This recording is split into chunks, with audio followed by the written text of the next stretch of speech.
looking good.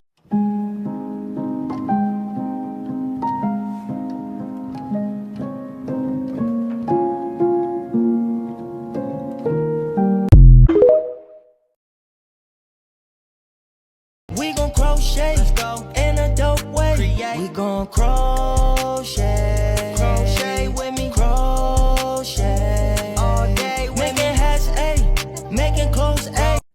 Slow down, you're doing fine. You can't be everything you wanna be before your time. Although it's so romantic on the borderline tonight. I'm not gonna do it, girl. I was just thinking about it. I'm not gonna do it.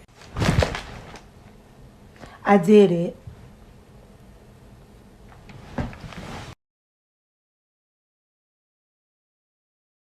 ในดวงตาของเธอเห็นฉันเป็นใครในดวงใจของเธอเห็นจะมีแต่เขาในดวงตาของเธอฉันเป็นได้แค่เงาเป็นภาพสะท้อนตัวเขาให้กับเธออย่าดีกับฉันได้ไหม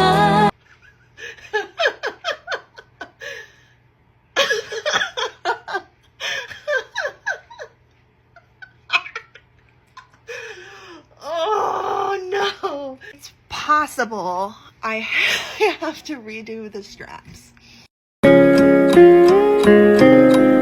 I see your monsters, I see your pain. Tell me your problems, I'll chase them away.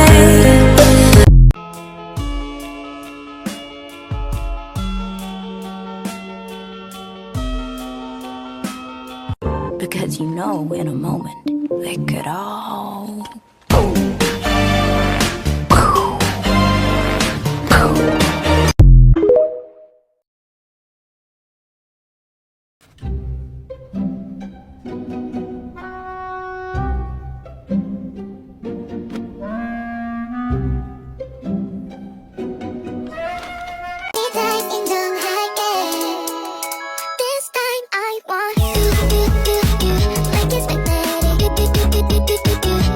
Si te gusta crear este tipo de cositas en crochet, este es el kit completo que necesitas, tanto como para principiantes como avanzados, porque trae todo lo que necesitas en un solo paquetito.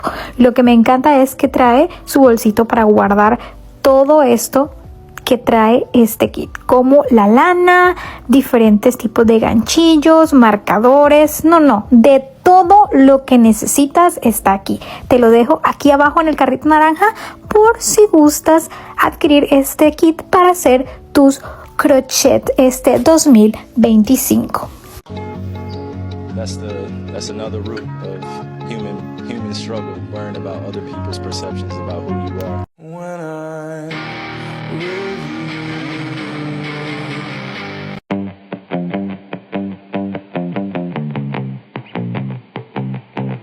Something new, something fresh. Yeah, I'm super obsessed. Let me know when you done messing. A little that, a little this, then you.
This is your friendly reminder that the mini fidget caterpillar pattern is available now on All From Jade's Etsy. I'm going to link her below so that you can find her there. The pattern is currently 15% off for the next 10 hours or so, so definitely make sure to go get your hands on it if you're interested. But if you're one of the people that saw my last video and you don't know how to crochet, I did make 9 of these caterpillars if you would like to get your hands on one. I'm going to have a link to my Etsy shop in my bio, so go ahead over there if you would like one, and hopefully you can have your very own fidget caterpillar very soon. We gon' crochet, let's go, in a dope way. Create. We gon' crochet, crochet with me, crochet all day, making hats, making clothes, we gon' crochet in a dope way. Let's go.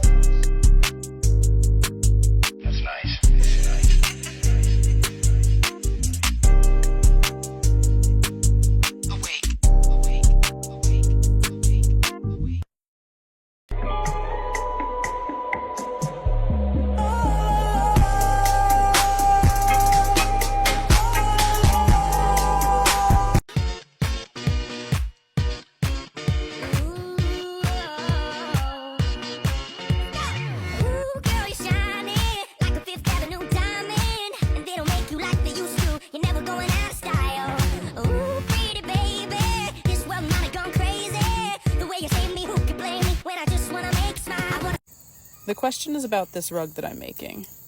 So I'm knitting I-cord with my cordsmith like this, and then I'm crocheting it into a rug. So the question is, how flexible is this rug? It's actually fairly flexible because I am using a 15mm hook, so you can see like the gap between the stitches and stuff like that. It's pretty big because I wanted a nice drapey rug.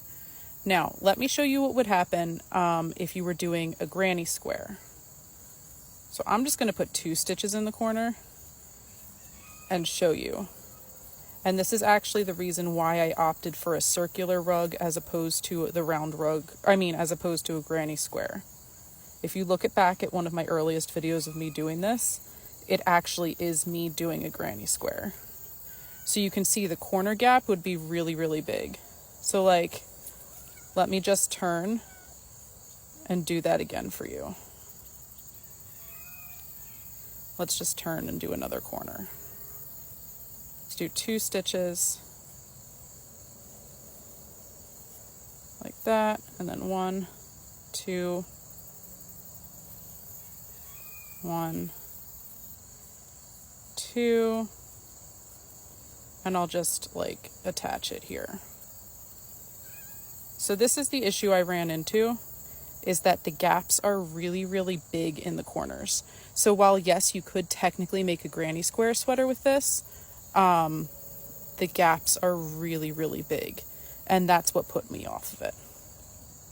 In the last video, I was talking about projects that beginner crocheters shouldn't make just for safety reasons. So now I'm going to talk about some awesome beginner projects for new crocheters. Starting off with the classic crochet coaster. So essentially, if you're making face scrubs, just add like 2 more rows and you've got a coaster and it's perfect. These you can make out of acrylic yarn or cotton yarn. I prefer cotton just because if it gets wet, it dries quicker and is a little cleaner and stuff like that. But you can make these out of cotton too. They can be square, circles. Simple, quick, and fun. Crochet scarves, in my opinion, are another perfect beginner project. They're going to take a little longer than a coaster because it's a scarf, but it's a perfect way to practice a stitch. So if you aren't really cool with half double crochets or single crochets or double crochets and want some practice, make a scarf. Crochet pillow covers I think are perfect. You can either follow a pattern or take a pillow in your house and just make a big chain, do a stitch all the way down, all the way back up, and then sew the sides together. It's pretty simple. You can find good tutorials on YouTube. Would recommend. Now we're getting into the more advanced beginner type of stuff. I love crochet yarn scrap baskets. You could do crochet planters, which are essentially the same shape. They start off with a huge magic circle and then you just build it up. Crochet table runner is very similar to the scarf, but another great way to just get practice in. If you're not familiar with a certain stitch or you're trying to learn how to change colors, table runner, perfect.